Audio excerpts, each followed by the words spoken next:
Tapi itulah hakikat. Di mana benua mana, daripada kutub utara sampai kutub selatan, binatang apa sekalipun, rimat tanduk ke rimat kotak ke, tak ada kira. Selagi dia binatang, dia takut dengan nama Allah.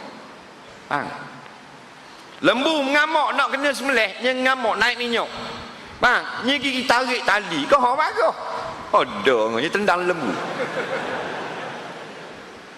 Dalam kitab kata sebut nama Allah pada telinga dia. Terik tali wak mari kat telinga dengan nama Allah Tuhan yang memiliki aras yang sangat besar. Faham? Dia akan reda. Lembu gila reti bahasa. Nampak? Tapi kalau kita jumpa rimau tengah hutan, kita takut tak? Kita sebut nama pemimpin negara. Bukan Malaysia lah, kau mana-mana lah. Kita kejut rimau, sebut nama Perdana Menteri Jepun, rimau lari tak? Huricho, kau duduk tu. Tak lari. Rimau sebut nama siapa? Barack Obama. Tak layan, rimau kata, tak takut.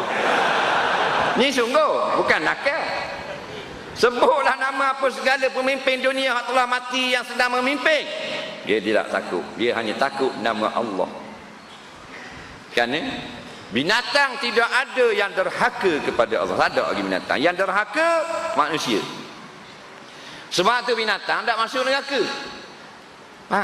Khinzir tu kotor tu, anjing tau. Ada masuk neraka. Kambing bodoh tu dak semayang zuhur, dak masuk neraka. Tak ada lah dia akhirat gigi tengok jujur kambing kena erek masuk neraka. Malaikat tanya kau mana kambing masuk neraka? Mayang subuh.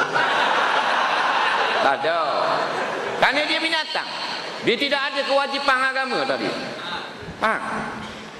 Yang jahat manusia. Dia dak kenal Tuhan. Dia kenal pitih dia. Nak? Ha. Jangan main hayawan. Tuhan buat. Allahu Rabbi. Sebab tu dia ada surah-surah binatang dalam Quran. Ada surah lembu. Nah, ada surah semut. Ada surah labah-labah. Nah, ha. Surah nama kita ada.